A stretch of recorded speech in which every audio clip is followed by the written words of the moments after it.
Sabay-sabay natin alamin ang mga kaganapan na nangyayari sa ating bansa.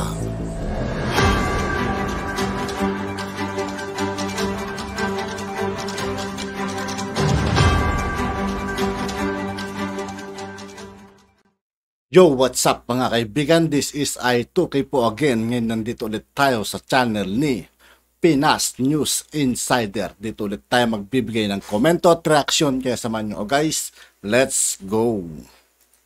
Ito ang balita ngayon. Trending ngayon sa mundo ng social media.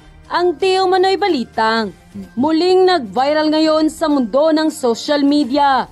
Ang naging pasari noon ni Ted Filon sa kanyang programa sa TV5. Hindi man pinangalanan, ngunit sa pool si Pangulong Bongbong Marcos sa kanyang naging pasaring.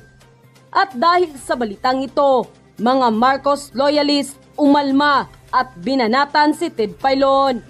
Pero bago ang lahat, kung bago ka pa lamang, sa lahat ng hindi pa nakasubscribe mga kaibigan kay Pinas News Insider, mag-subscribe na po tayo at huwag nyo rin pong kalimutan mag-subscribe dito sa aking channel. Sa aming channel, please huwag kalimutang i-like ang video at mag-subscribe at i-click ang notification bell para mas maging updated pa kayo lalo sa lahat pa ng bagong video na i-upload namin. At eto na nga mga kababayan, naging viral nga noon sa mundo ng social media ang naging pasari noon ni Ted Filon sa kanyang programa sa TV5. Hingil di umano sa isang presidential aspirant na takot di umanong magdeklara ng salin kung sakaling ito'y manalo bilang Pangulo. Ayon pa kay Ted Filon, tila takot ang kandidatong ito dahil galing di umano sa nakaw o sa kaban ng bayan ang yaman na tinatamasa ng kanyang pamilya. Hindi man diretsahang pinangalanan ni Filon, pero halata di umano na si Pangulong Bongbong Marcos ang pinatatamaan nito. Kung totoo ang mga nakadeklara sa iyong salin, o takot ka dahil ang tinatamasa mo at ng inyong pamilyang marangyang pamumuhay ay bunga ng inyong pagnanakaw. Dagdag pa. Grabe kahit hindi pangalanan talaga, halatado talaga na Marcos talaga ang tinutukoy ni Ted Filon sa sinabi niya. Grabe, mga paratang talaga ng mga bias media na yan. Dapat talaga hindi tinatanggalan ng lisensya itong mga taong to Puro sila paratang. Kanya, pag nagkataon, papaano mo masasabi sa mga tao sa gobyerno na huwag kayong magnanakaw sa pera ng bayan kung ikaw mismo at ang pamilya nyo ay hinahabol pa ng gobyerno para mabawi ang sinasabing nakaw? Ating matatandaan, nung panahon pa ng kampanyahan, kaliwat kanan ng pangbabatikos at paninira na natatanggap ni Pangulong Bongbong Marcos patungkol sa isyu ng ill-gotten wealth ng kanilang pamilya na matagal nang ipinupukol sa kanila. At ngayon, tila wala na ngang mabatong issue ang mga kalaban nito sa politika. Katulad na lang ni Leni Robredo, Manny Pacquiao at Isko Moreno, na pawang paninira lamang di umano ang kanilang ginagawa noon kay Pangulong Bongbong Marcos para mapaangat ang kanilang rating noon sa survey sa panahon ng kampanyahan. May pasaring pa nga si Ted Filon. Kung totoo ang mga nadeklara sa inyong salin o takot ka dahil ang tinatamasa mo at ng iyong pamilya, marangyang pamumuhay ay bunga ng inyong pagnanakaw sa pera ng bayan. At dahil nga dito, maraming mga Marcos loyalists ang hindi nakapagpigil at nagbigay ng kanilang hinaing at komento sa mundo ng social media. At ayon pa sa kanila, huwag nyo nang pansinin yung mga taong sagad sa buto yung inggit dahil wala tayong mapapala o maabot. Ganyan talaga ba sa mga taong itinatak na sa isip ang politika? Kahit tapos na, hindi tumanggap ng pagkatalo. Bahala na ang mga taong ganyan. Mamamatay sila sa inggit. Mga bitter nga iyan. Dapat kung may paratang ka, i-address mo kung sino man ang gusto mong punahin. Then i-demanda mo kung nagsasabi ka ng totoo. Nawala na yung respeto at madhanga ko kay Ted Filon. masyadong bias. Hindi man lang naisip yung nangyari sa bayan niya sa Tacloban, yung Yolanda. Di ba't pinabayaan ng mga iniidolo niyang dilawan? Akala ko ba naman smart at matalino itong si Filon? Hindi pala. Para din palang si Lenny siya kung mag-isip. Kung makapanira o wagas, akala mo may nagawa siyang maganda sa Pilipinas. Kaya wala nang bumoto sa dilawan dahil nakakasawa na mga bintang sa mga Marcos. Ang totoong magnanakaw. Totoo yun. Ang nakakasawa, paulit-ulit yun laging sinasabi nila, nakaw. Wala naman silang nilalatag na ebidensya. Mga dilawan. Sa laki ng ninakaw na sinasabi nila, bakit walang makita? For more than 3 decades, nothing is proven. The more I watch BBM, the more I admire him. End quote. Good morning po, sir. Sir, may we just get your reaction on the approval of the Maharlika bill in the Senate?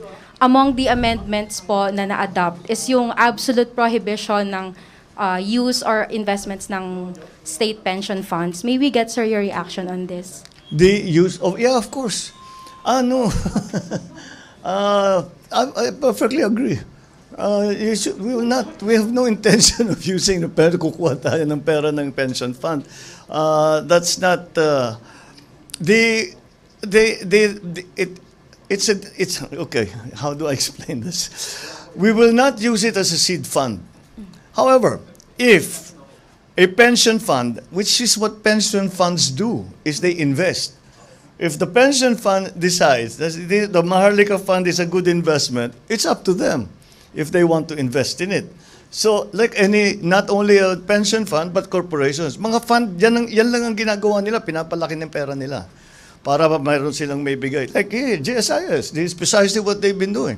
They're making sure they're very solid, that they're very stable, so that all the payments that they need to give out.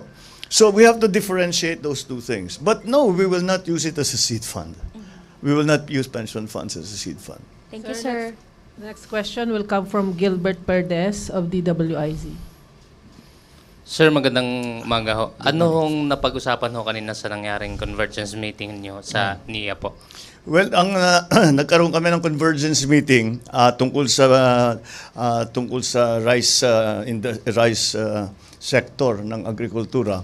At yung convergence meeting, kaya gaya ng pangalan, convergence, dahil matagal ko nang sinasabi na yung value chain ng agrikultura ay meron namang mga elements of the value chain that are there. Yun lamang, they're not working together.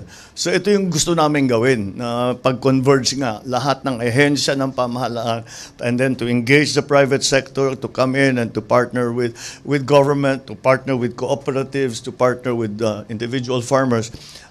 Yun ang para lahat ng kakayahan natin bilang not only government, but even, as I said, private sector as individual, is directed in the same way. And that way, this is ang aming ginawang target is 97.4, call it 97.5%. Self-sufficiency by 2028. By ang 97% is sufficient. You do not have to really go to 100% kasi yung 3% iba yung mga mga niche products. Yung mga organic, yung mga special na grain, Japanese rice, yung mga ganun. Yun, hindi na natin kailangan i-provide yun. Pero at 97%, masasabi na natin, mapapakain na natin lahat ng ating kababayan ng may sapat na bigas na supply. So that's what we talked about. We talked about the consolidation of the farmers. Dahil ang unang hakbang na kailangan natin gawin para magkaroon ng increased production at saka ibaba ang presyo ng produksyon ay kailangan i-mechanize. Hindi ka makapag-mechanize kung ang inaararo mo is only 0.6 hectares. Ganun kuminsan, ganun lang yung lupa. So, siguro, kuliglig lang ang pwede mong gamitin.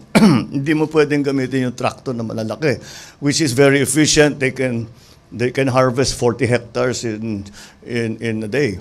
So this is these are the kinds of things that we were talking about. Also the digitalization, so that we provide good data to our farmers, the farmer leaders, the mga cooperatives. So we are trying to consolidate the farms so that we can take full advantage of the economies of scale of the new technologies.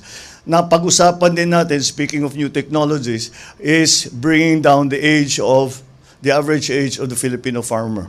And to do that, again, we engage them with new technologies because they will be the ones who will operate those systems, those new technological systems. And that will make it interesting for young people to come into the sector. So in the end, ganon, yun ang aming pinag-usapan. Essentially, it was the consolidation, digitalization of the rice sector.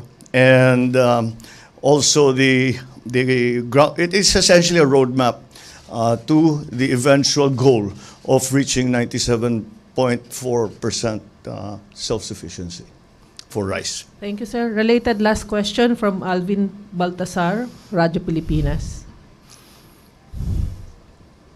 Mr. President, magandang umaga po. Good morning. Good morning po. Sir, on the Bangkok-based business conglomerate, which is planning to invest $2.5 billion in agricultural technology, anong impact ang maaasahan natin dito in terms of food supply, and do we expect na makakabawas na ito ng ating importation? I didn't see the first part. I'm sorry. Doon sa Bangkok-based... Bangkok-based na yung CP? Apa. Yung mag-i-invest sila ng $2.5 billion. This is precisely what I was talking about.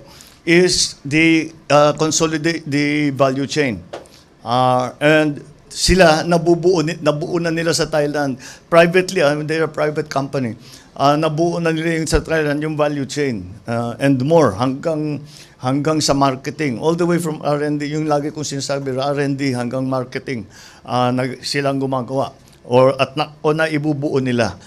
So that's what I was saying, and I kept saying that also what I was explaining to everyone earlier today, was that I'm excited that I know that we can do this because all the elements that are necessary are here. We have a good workforce, we have land, we have good scientists, we have good agriculturists, good agronomists, highly experienced. We have researchers. We have all the elements, but these elements do not seem to be in place right now. So that's what we are trying to do, is to put all those elements together. And they can help us dahil nagawa na nila. At again, when it comes to, they are very aggressive when it comes to the new technologies.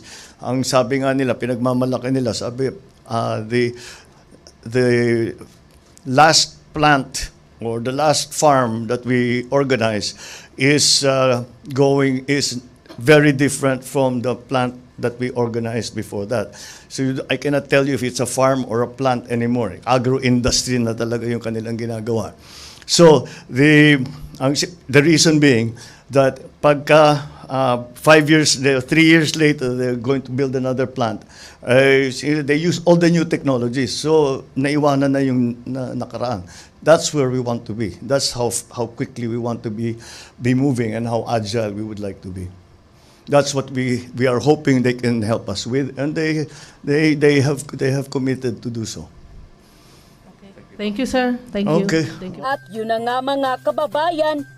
At yun nga po mga kaibigan, dito po nagtatapos ang ating reaction video. Muli ako po si I2K ng Sundalo ng Dunggalo at 811. Maraming salamat po sa patuloy na pagsuporta. Yeah, peace out.